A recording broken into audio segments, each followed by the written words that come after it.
Hello, I'm Birgit Liodden, Sustainability Ambassador of Sea Trade and founder of the Ocean Opportunity Lab.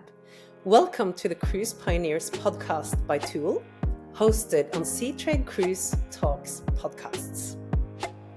In this new series, we will dive into the pioneering initiatives of cruise lines and entrepreneurs who move and change the cruise industry.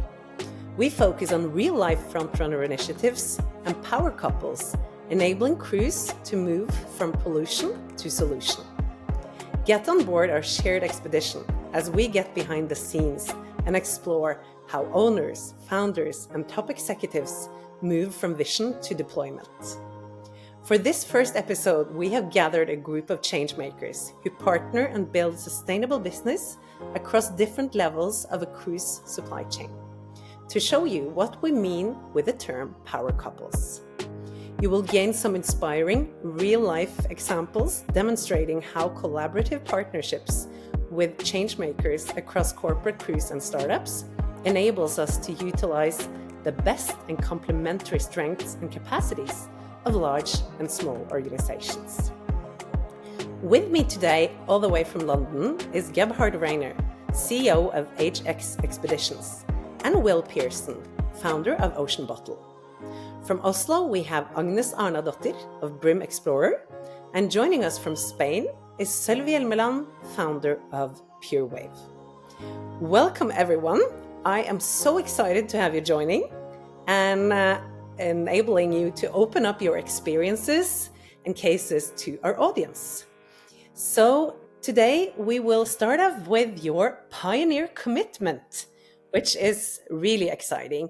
So I would like to hear from all of you, starting with Gebhard. You can introduce your high-level targets for an emission-free and waste-free cruise operation and how you build a competitive edge for a future-proof industry. Gebhard. Thank you very much, Birgit, and it's great to be with you on this new innovative format of a podcast. So HX Expeditions is and continues to be very, very committed on sustainability, as we have been over the last number of years. Now it's a new birth year for us, since we have split away from Hurtigruten as our sister company and have become independent as of January this year. And we clearly will continue to focus on sustainability in addition to our focus on science and education. From a sustainability point of view, where our goals are, the highest goal, of course, is to continue to be a leader and the leader in sustainability, in walking the talk, so to say, in terms of what we do. We want to become carbon neutral within a reasonable period of time. And the reason why I'm saying reasonable period of time rather than giving you a year is the fact that there's some regulatory changes that we're taking into consideration right now to adjust some of our goals. We were the first cruise company to abandon heavy oil, heavy fuels in 2008. In addition to that, we were the first one that abandoned all single-use plastics from our ships in 2018. We have the only two hybrid electric ships currently in use in expedition cruise or in cruise overall, which went into service in 2019 and 2020. And we continue to stay very focused on reducing our footprint in the destinations where we go to. So all of our ships have full recycling capabilities, both from a waste management point of view in terms of wet waste and dry waste, but also in terms of recycling capabilities, in terms of grey water, dirty water, and heat reclaiming systems on board. So we try to maximize everything as humanly or technically possible today. Technology keeps on advancing, and we are on the lookout of what the next new methodologies and new technologies available to us will be in order to further enhance our goals in where we go. Now, for us, sustainability is not only the impact on the environment itself in terms of the environmental footprint that we leave behind, but it's also the impact on communities. And that's where our foundation comes into play, and where our mindful approach to responsible travel really plays a big role, which falls into the educational aspect of what we do with our customers, our passengers. Thank you so much. And I wanted to have you guys on board with us in this first episode because I know that you have had a really strong practice of working with smaller innovators as part of delivering on your goals. And you mentioned about your initiatives and the focus on reducing single-use plastics. So I wanted to bring into our conversation Will Pearson, who is part of the value chain that you work with to achieve moving from plastic as a problem into creating circular solutions. And before introducing Will, how strong has the ambition been from your end on proactively bringing in these smaller startups as part of your sustainability work? It's crucial for us, absolutely crucial. We are a small company in itself. When you look at the industry as a whole, we are, and we jokingly like to call ourselves the oldest startup that currently exists, because we have a 130-year history, but we are a startup as of this year. We are a new company. And we have been collaborating with Will and his company for a number of years now in a very meaningful way, and a very attractive way as well. And the reason why I'm saying attractive is because it is something that speaks to our passengers. It speaks to our passengers in terms of the story behind Ocean Bottle. It speaks to our passengers in terms of our commitment to sustainability, but also our commitment to small innovators and startup companies who are creative enough to address some of the bigger issues in this world. Yeah, and Will, that gives the word naturally over to you. Can you tell us about what you do in Ocean Bottle and your deliverable on the Pioneer commitment, moving us towards the clean living oceans? Well, Gebhard, thank you very much for the warm introduction, and Birgit, great to be on this podcast together. Really excited about this format and to see what this can do within the cruise industry.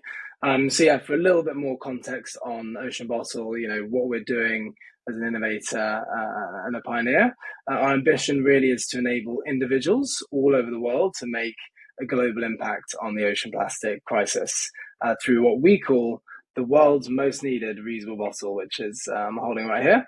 So yeah, for every ocean bottle that we sell, we fund collection equivalent to 1,000 plastic bottles in weight in coastal communities all around the world. And to date, we've prevented and collected almost 2 billion plastic bottles in weight. I do think it's worth sharing, as maybe something of interest, is that we've hit that target to date almost without working with the cruise industry and with the travel retail sector. So imagine what we could do in partnership with a category that sees millions of people through its doors every single day. I think what's really encouraging to see is that many cruise companies have already looking to eliminate single-use plastic bottles on board. HX Expedition were they were first movers in terms of this space. So really our kind of high-level ambition within cruise is to aid those efforts to reduce single-use plastic on board by kind of providing that practical and turnkey sustainability solution, but also connecting the passengers, with the huge positive impact that they're making on protecting the ocean and giving them a premium product that they can use for years to come. So yeah, I'm very excited about this. Great to be on the program. I'm sure we'll talk a bit more about the partnership as well and how it's worked practically. Yes, thank you, Will. And that's the plastic side of things. And then we have another innovator that you're working with in AX Expedition, Gebhard, that is more combining the local experiences in nature-friendly ways with clean whale watching and short cruises. So Brim Explorer, Agnes, you built Brim years ago, and you have also been working with what is now HX Expeditions for many years. Can you tell a little bit more about how it started and how how you started your pioneer commitment that helps deliver on HX as well. Yes, and thank you for the invitation, Birgit. So my name is Agnes Árnadóttir. I am originally from Iceland, and I'm one of two founders of Brim Explorer. So Brim Explorer is a tourism and tech company founded in 2018. We operate our own purpose-built hybrid and electric sightseeing vessels, mainly in the Arctic part of Norway. So we offer, and also Svalbard, we offer whale watching and Northern Light cruises, as you mentioned, and other nature and wildlife experiences. So I would have to say that HX or Hurtigruten, they've been a quite crucial partner for us as a company since the beginning. Our second vessel was launched in 2019 and was basically launched to cooperate with Hurtigruten up on Svalbard, where we operate 6 months a year while there's still daylight. So Brim is an Old Norse word for waves that break when reaching shore. We chose that word because our vision from the start was to create waves and both challenge and set standard for sustainable boat tourism industry. And I think we've managed that quite well. Of course, creating waves and being innovative is not easy. So the challenges have been multiple as we've been operating. But now we have 5 boats in operation and quite sustainable operation in all aspects. Yeah. So you're basically a problem solver alongside Will for HX Expedition, while they provide the early commercial customer market from your end, which is, I think, the very best examples of the power couple dynamics. And then I also invited along Solvi Hjelmeland of Purewave, and while Solvi isn't working with HX Expeditions yet, there is also an amazing market when we connect entrepreneurs together. Solvi, she has a company that produces ocean-friendly pipe cleaners, and where Brim is one of the first customers on board. And can you tell me, Agnes, what is the issue about the piping systems on board ships and vessels, and how has that been for Brim? Well, just in general, so if you claim yourself to be a sustainable company, you have to take sustainability in consideration in every choice you make, basically. If it's what kind of food you serve on board, or plastic, single-use plastic, as Gebhardt mentioned.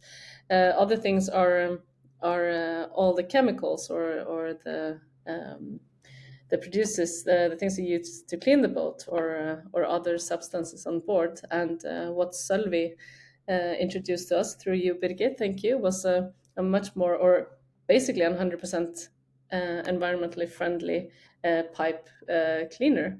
And in toilets on vessels, they tend to clog themselves up very easily. So the general norm is to use strong chemicals to clean the pipes. And of course, even though you have a gray water tank or a black water tank, those chemicals end up somewhere. So having an environmental friendly alternative is fantastic. And we have now tested the Purewave solution for some months, and it works very well. It's simple, but it does the job. So I can highly recommend it to other boat operators. Yeah. Thank you, Agnes. And Sylvie, that brings the word over to you, because I mean, your solution is not on the decarbonization part, but as Agnes mentioned about the chemicals, the other type of output that we leave behind when we operate ships and vessels. So can you tell us a little bit about Purewave and the difference that you make through your pioneer commitment for the cruise industry? Yes. Thank you, Birgit. It's so nice to be here. I'm the founder of Purewave, uh, Purewave Pipe Cleaner. Purewave Pipe Cleaner is 100% pure. Uh, it's a lot of yeah, you can choose a lot of different chemicals out there for pipes, but we are the first one with the Swain label. So I am very proud of that. So we have now do a lot of tests, and we have Brim together with us, and we are so happy for that. And yeah, that is a little bit about Purewave. And you have developed this as a startup company, basically delivering to other startups, but also targeting the larger players. And I think that is the baseline of all of your three companies, is that you are moving into the cruise sector, starting maybe with one actor as your pilot or early stage customer. But then, of course, we have we all of us have different targets to deliver on. Gebhard mentioned a little bit about theirs, and I'm really eager to hear from the very different types of operations that you do, your current progress compared to the targets. I would like to hear, on which areas has it been easy to get ahead, and where is it that you have experienced the most challenging bottlenecks on your journeys? And Gebhard, I will start with you. Yeah, some of the more challenging areas, or the more interesting areas, are when you think about fuel in general. So we gave up heavy fuel in 2008, but diesel is still a pollutant. It still leaves a pretty strong footprint behind. And moving away from that, there's in the EU a heavy promotion for eco-fuel in order to have more of a natural fuel type that is not completely sustainable or completely emission free. The difficulty with it is, one, there aren't enough quantities available to actually fuel the whole of the industry, and two, from an expedition cruise perspective, we typically are leaving from ports where you don't have the facilities to actually have the availability of that type of fuel that would help us. So you look at alternative propulsion, like we have done with the 2 hybrid ships, use that for load balancing to reduce the overall use of fuel, and looking at new technologies. That's one challenge. The other challenge is with recycling, which sounds pretty simple because recycling is fairly advanced today in terms of recycling facilities and what you can recycle. The difficulty again is for an expedition cruise company that very often in the ports that we go in, if you look at Antarctica, it's Ushuaia, Punta Arenas, down in the very south, there are no recycling facilities there. I just got back from Antarctica, and I had meetings with the government, the provincial government in the south of Argentina, and they finally have now approved that they will install and build recycling facilities. It's highly political. We've been talking to them for the last 15 years, and nothing has moved. Everything takes a very long time. Now that we have started a year ago using a private recycling company for limited recycling, it sort of started embarrassing the government, and they have now come forward and said, yeah, we're going to do recycling. But these are some of the challenges. Shore power, for example, because of the hybrid ships that we have, and I'm sure Agnes can vouch for that, very important when you get into port. The biggest pollution happens very often in port with cruise ships because they have to leave their engines on in order to get the systems going or have the systems running. If you can hook up the shore power, you can switch off completely from pollutant fuels, and you have clean energy. Shore power is not available everywhere. It's like it is with electric plugs. Every country has its own interpretation of what a plug should look like, has different connections. There's no international standard yet. At some point, hopefully there will be.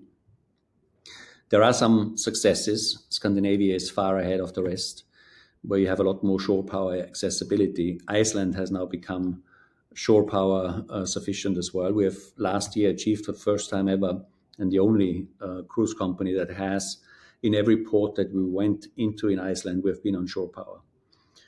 We are getting shore power in Greenland now. We have made an arrangement to have shore power in Nuuk so that we can hook up our ships there. It's a slow process. So these are some of the challenges that they look simple on the outset, but they're fairly complex behind. Yeah, definitely. And what we see here is so many times the commercial pioneers and actors moving faster than local governments, regulations, and everything.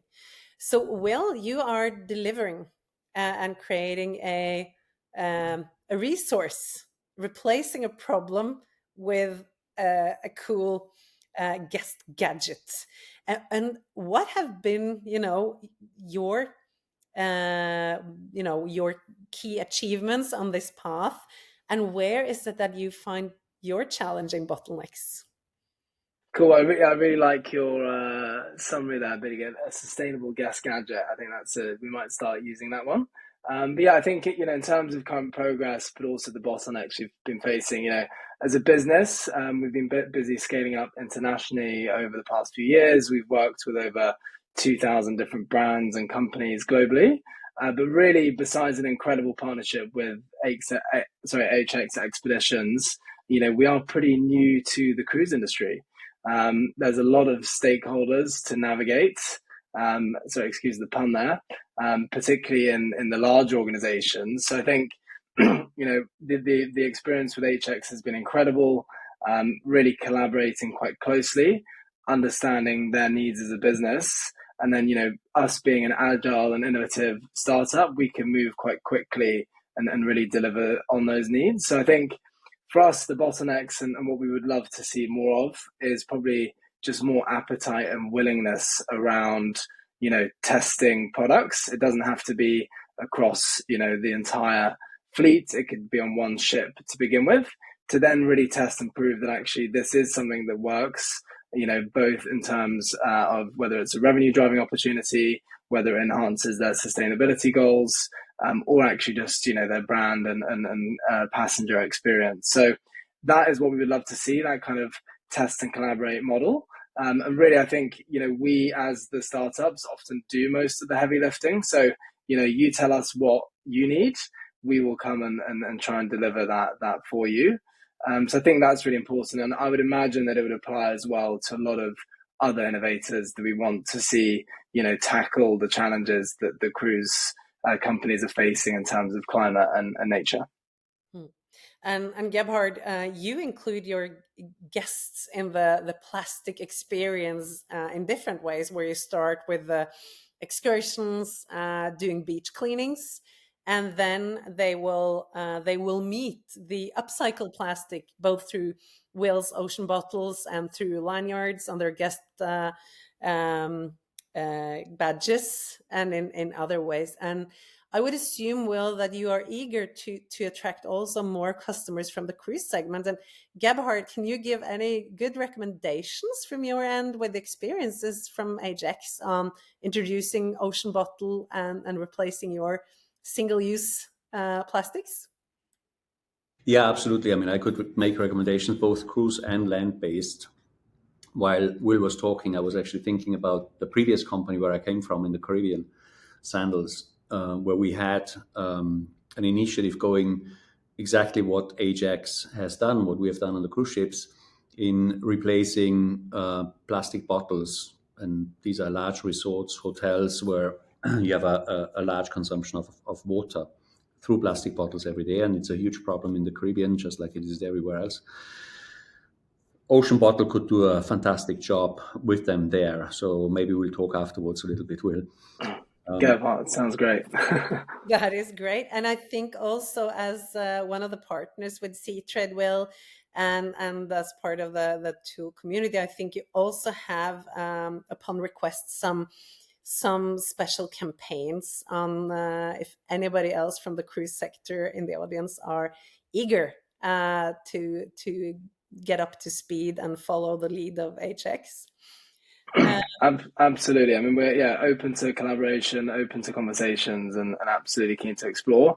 And I think, the exciting thing that Gebhardt said there as well, around, these passengers, if we can connect them with the sustainability journey that cruise company is taking, that HX Expedition is taking, they will actually act as ambassadors about that, both on voyage, but also afterwards, which I think is really, really cool.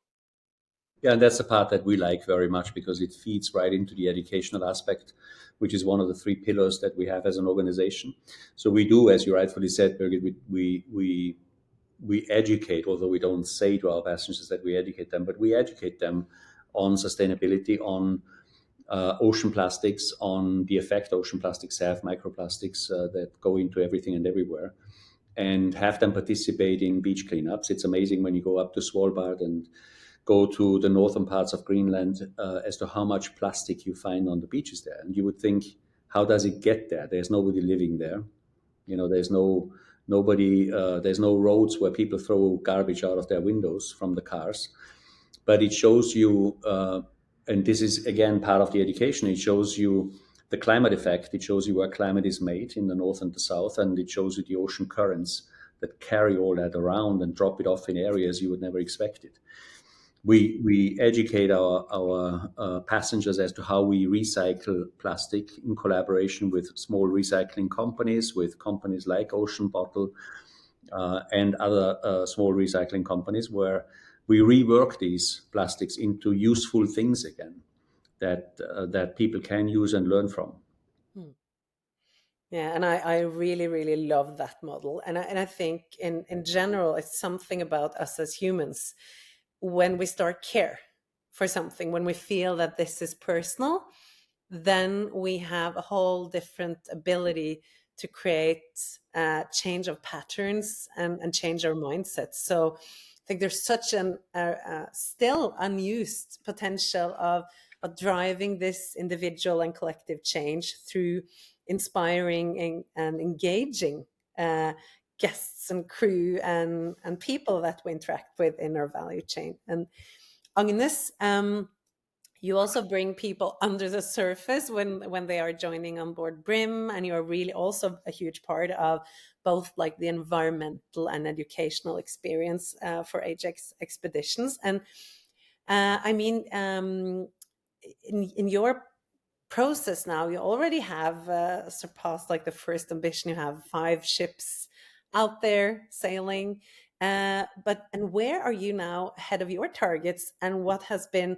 Brim's really most painful and challenging bottlenecks on the way? That's a very good question. But before I answer that, I just want to elaborate a little bit on the previous topic, because I find it very interesting, Gebhardt, also the journey you have taken in HX and Hurtigruten. And that's a journey we have also had from the beginning, where my background is from an environmental foundation, Bellona Foundation, where my job was to try to influence industry leaders and public opinion and so on. So when we started Brim, we decided that we also wanted to use our boats as a platform to educate guests and inform them and try to influence their decisions. And that's, I think, the real power of tourism, is basically when you have guests on board, they're open-minded. So we can not only educate them, but we can also give them tools, and we can help steer consumption, because in fact, like, it's the consumption that is the big part of emissions and pollution. And if, for instance, Ocean Bottle can be an inherited part of the journey, and if that can be implemented in more places as a substitute for all the millions or billions of the plastic bottles that some end up being recycled, but most not, then that's already like a huge step. So for us, like, having that as a guiding principle, and when designing the tours, but also we don't have any industry meat on board our vessels. We serve the lunch is vegan because, well, everyone can eat that, and also it's the lowest possible carbon footprint you can have, also in the consumption. So the totality makes this industry also very special, I think, because you have access to people, both their minds, but also you can bring back something by influencing positively their consumption and the understanding of the importance of their own consumption, which is basically the biggest challenge of the tourism industry. Is not how you arrive to a destination with a plane or a train. The biggest challenge is what you leave behind where you are. is there any recycling opportunities? What are the purchasing option? And for instance, being in Tromsø, which is now a great destination with millions of guests a year, like, yes, okay, they have to fly there, but it's even more important that when they get there, they understand that they can drink the tap water and don't buy the plastic bottle, and that they don't bring home a lot of crap souvenirs made well on the other side of the world. So we can, if we are really thinking about sustainability, we also have to think about what choices we give our guests. But okay, that was a digression. On the bottlenecks, well, I feel that there haven't really been any other necks than bottlenecks as we go.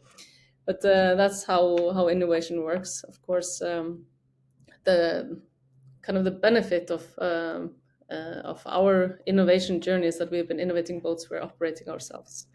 So for every boat we build, the more we learn, the more we can improve, with the final goal being optimizing an electric sightseeing vessel, basically. So a day tour vessel, not expedition, but a vessel that goes 100 nautical miles a day, preferably on one charge in a reasonable speed, so that we can be, for instance, a substitute to the cruise operators offering smaller day tour excursions in addition to the other operation.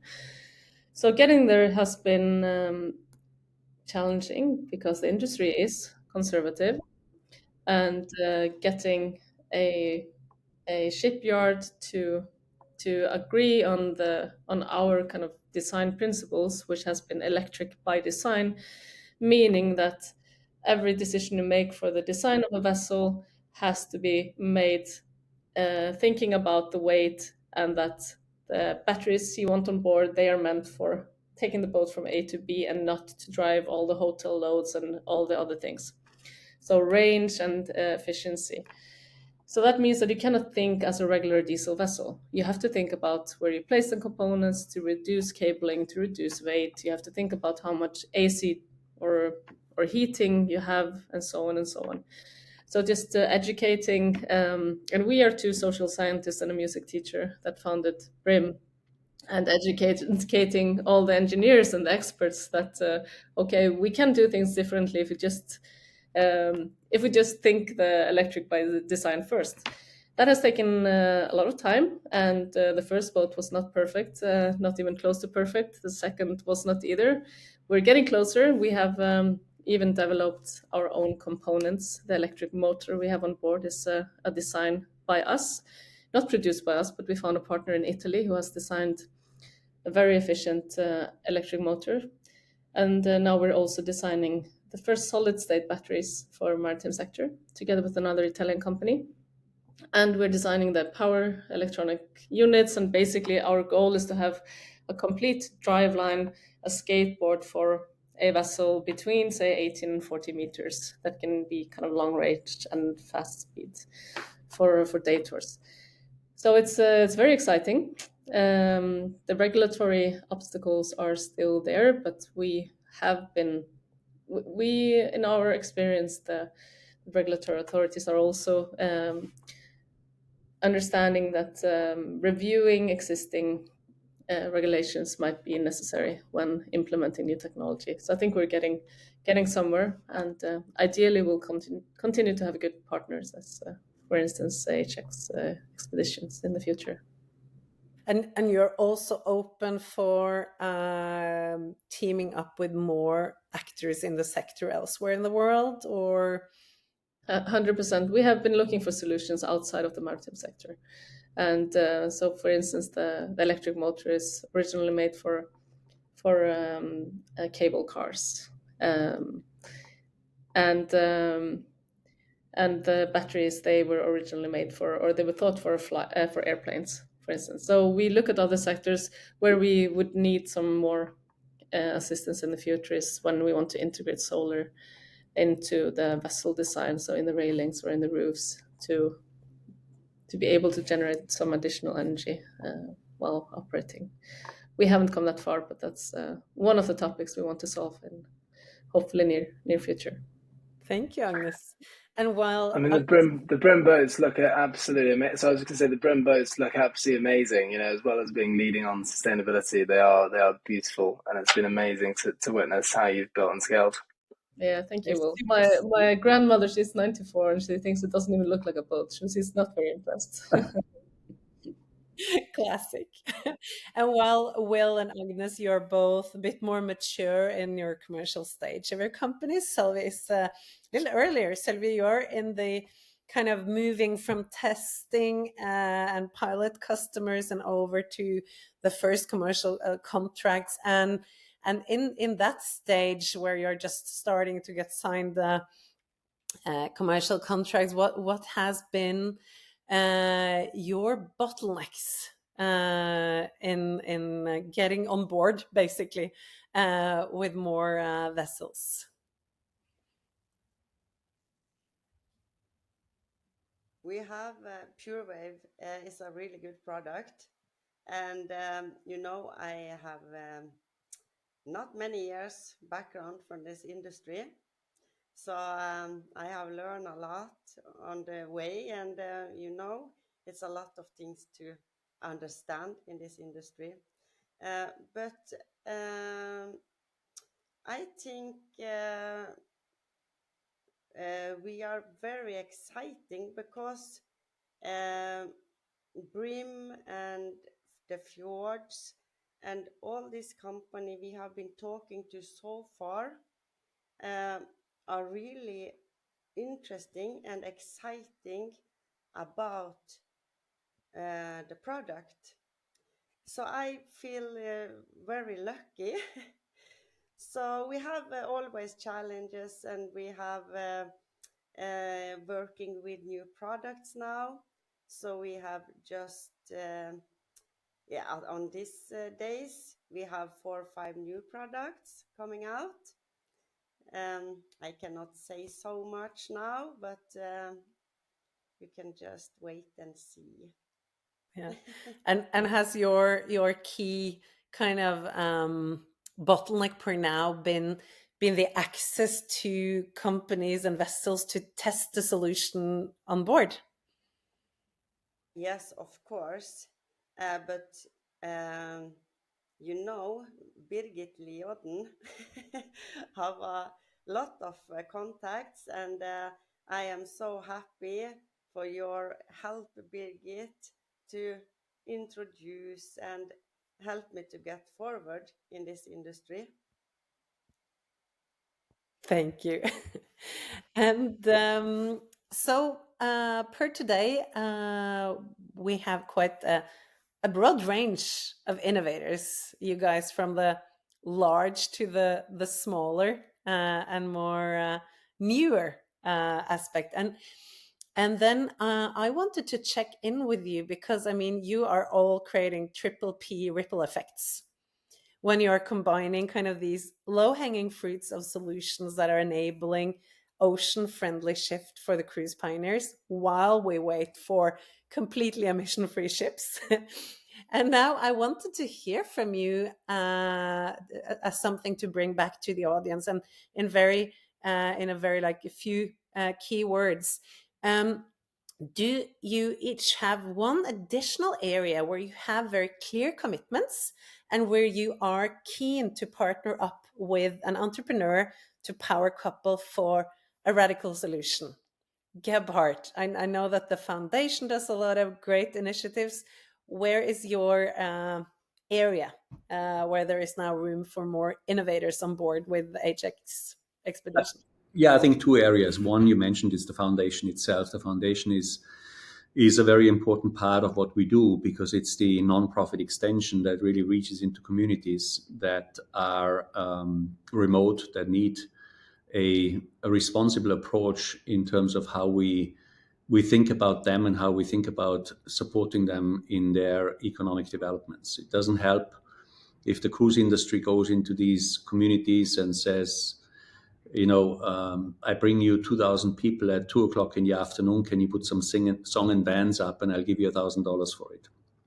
That destroys the identity, destroys the culture, it destroys the community, and it creates a lot of animosity. And you can see some of that more and more appearing now because of mass tourism, where local communities are standing up and say enough is enough. We just don't want it anymore. Tourism is important because it is, for many communities, it's the quickest way of economic development, but it needs to be done responsibly. Responsibly to the extent that we in tourism, we need to understand what is actually useful, helpful, and makes sense for these communities.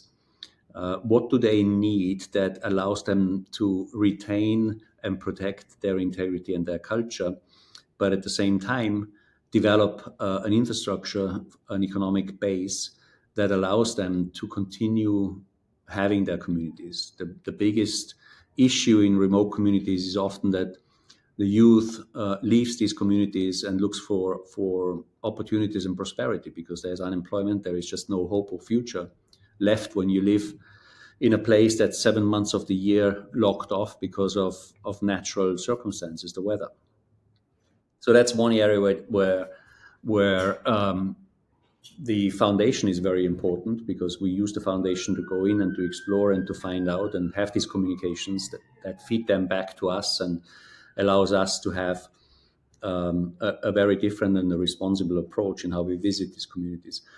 The second area of focus for me is on the ships themselves, and Agnes has mentioned something before, and that is a real trigger for me as well, and that's the amount of consumption and the wastefulness that we in the civilized societies have become accustomed to.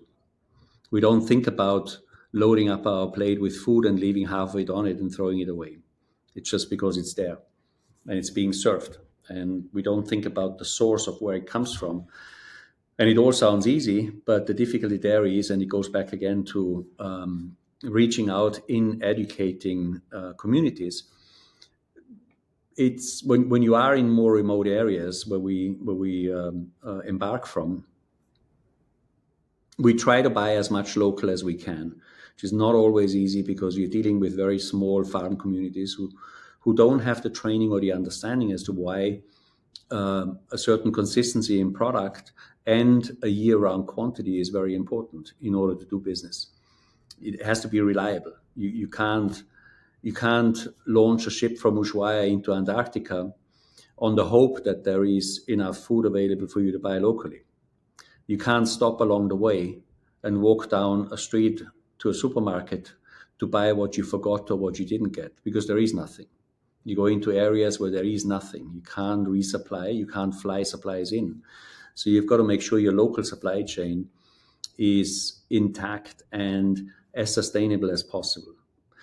So we are working with local communities and local regional governments, trying to educate, trying to help them, trying to find out what can we do to provide them with in order for them to, in sort of a co-op-like arrangement, come up with ideas and collaborative work that allows them to have a variety of supplies in a consistent manner throughout the year that supplies the industry that needs it from the port there. Not helpful for us if we have to fly in container loads of produce into these locations in order to supply our ships. Definitely. And I also understood that with the new structure of Ajax Foundation, that you are also looking more into delivering on your value commitment by also supporting local entrepreneurs with non-dilutive capital, which is, I think, a great opportunity on how to use these kind of supportive and more philanthropic resources. So I think that's quite amazing and really important for any relevant innovator out there. And I think you have your next deadline for applying is around May this year, May and November each year. Yeah. Yes. So we have two sides to that. One is where we allow small local enterprises, innovators to apply for funding. We're very happy to fund because there is a lot of creativity that comes out of it. And then we have given the authority to our ship captains for a rapid response fund. When they go into local remote communities, they have the authority to spend on the spot €1,000 if there is a need for it and they can see a benefit that helps the local community there. And that has actually been really well received by the communities. because it's uncomplicated. There's no bureaucracy to it. It's immediate effect. It's right there. Thank you. And Will, how is it with your unresolved pain points? Are there any where you want to team up with other innovators in your supply chain? Yeah, so our company really is built on partnerships. So we're always looking for new partnerships with plastic collection organizations, companies that we can invest in and help scale the projects that they are doing on the ground. So yeah, we're always on the lookout for more projects that we can help scale. And then on the other side, flipping the coin the other way in terms of power couples. I think to put some numbers into sort of words into numbers, around the partnership with HX and the impact that that's actually helped deliver, if you don't mind, Gebhardt. So our partnership to date has funded a collection of over 1 million kilograms of ocean-bound plastic, which is a huge milestone for us already. That's equivalent to over 90 million plastic bottles in weight. And we've been able to achieve that by putting the products in the hands of around 90,000 passengers. I think what's really exciting as well is not only has it had that impact on ocean plastic, it's allowing us to scale up, our investment in the plastic collection projects themselves. But sort of since offering the products, it's seen a huge uptick in product sales through their retail around Ocean Bottle, but also just how they've embedded the storytelling, within the passenger experience. So having a joint partnership video in the cabins, offering up a map of refill locations on board the ship is all really, incredible stuff that we've been able to do, in partnership. So I think power couples are the way forward. And I think, a lot can be achieved in twos. It's amazing. And that's 1 million kilos in less than a year since you launched the Yeah, correct. We launched, it's been in the works for a while, the project. We've been doing a lot of collaboration behind the scenes, making sure that design is right for HX and their customers and Hurtigruten.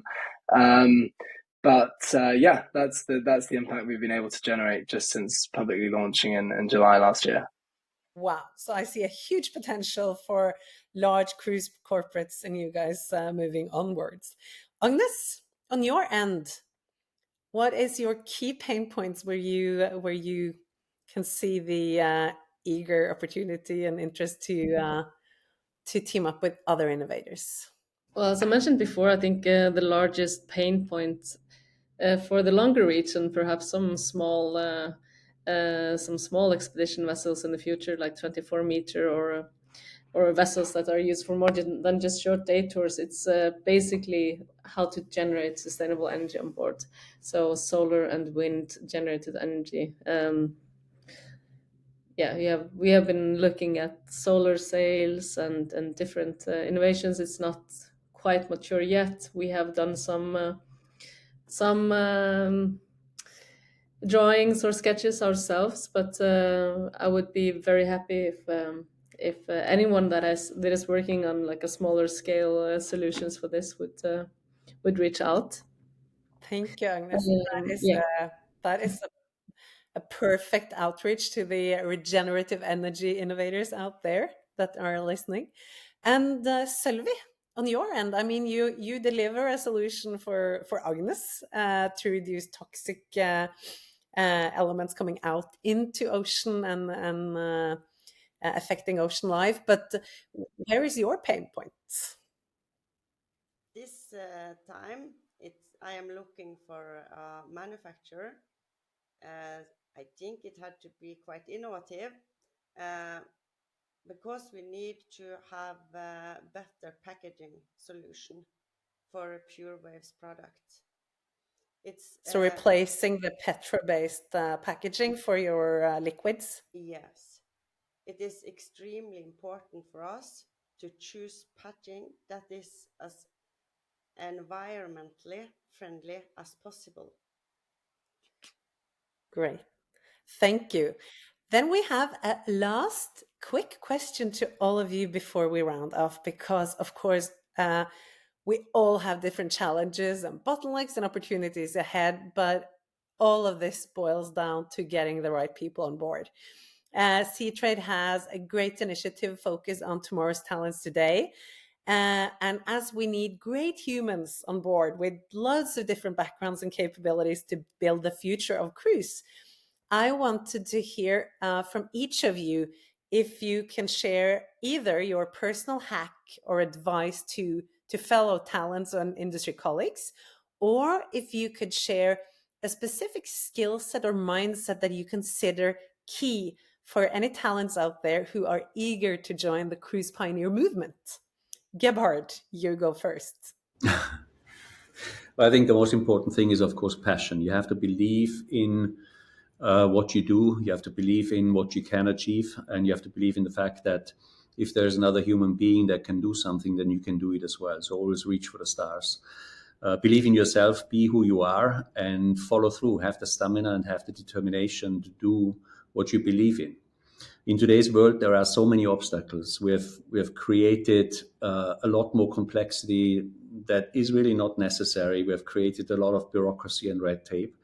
And there's always somebody who will say, yeah, but this will never work.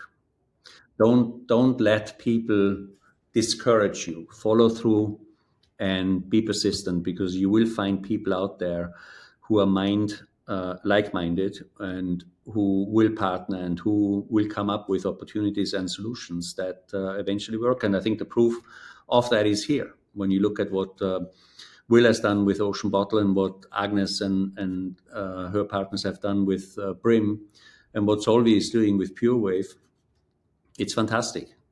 And conversations like this, they build networks. And, just listening, you get ideas that you can further explore, and you have more conversations and you introduce other people to it. And before you know it, a three-way conversation has become a 50 people group that is suddenly pulling on the same string. Thank you, Gebhard. That is a really great set of reflections. Will, your 5 cents? Yeah, I would definitely echo what Gebhardt has just said. I think, if you can find a challenge within the cruise industry or beyond, where you think there's an entrepreneurial opportunity, go and take it. And I think the impact that you can make, both, for the environment and for future generations, but also economically can be huge. So I would definitely encourage you to do that. And if you're not looking to become an entrepreneur, if you don't want to take on that challenge, because it can be quite daunting at times, there's huge impact that you can make within the cruise companies. You've got leading companies like HX who are way ahead of the trend, but also massive organizations where there's a lot of great work to be done. So I think, as individuals, we often discount what we can accomplish, but I think actually through our work, we can really unlock a lot of impact. So yeah, that's what I would say. Thank you, Will. Agnes? Yes, thank you. Firstly, I just want to encourage everyone to experience the Antarctic, the Arctic, experience what we basically should all be caring about. It's by experiencing that you really get the compassion for nature. And also, of course, Ocean Bottle. I gave my whole family an Ocean Bottle several years ago for Christmas, and I have mine still. It's those small steps that in the end will decide whether we manage to impact and change the negative spiral that unfortunately both environment and climate are in. And for the personal talent or mindset, I think the courage to challenge the established. We need a radical change, and it's not necessarily comfortable. And we need to keep the spirit up, even though it feels overwhelming. But I mean, step by step, the solutions will be there. And we need to practice what we preach. Maybe the most important message here: we all have to start with ourselves, and if not, the next generation will have hard time forgiving us. Yeah. Thank you, Agnes. Solvi, you get to share your reflections. Yes. I think it's we need to have a why. I need to have a why, and my why is very clear. And it's hard, but I think it's quite important to know the why and work hard. It's not easy, and try to connect with good people who want the same as you and I want, um, and seeking uh, for people with more experience. And there is so much lovely people out there, uh, and they want to help us. We just need to find the right people, as Gebhard say a lot of. So follow your heart, never give up, and do changes. Thank you, Solvi.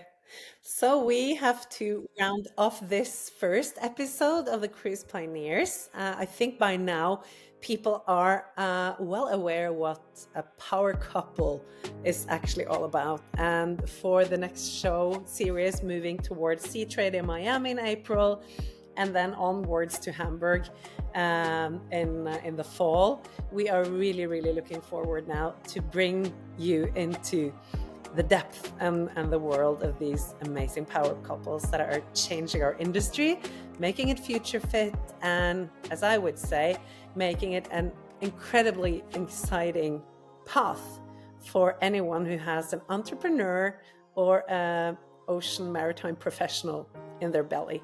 So thank you to all of you for joining us today. And for the rest of the audience out there, stay tuned. We will soon be back with another episode. Thank you.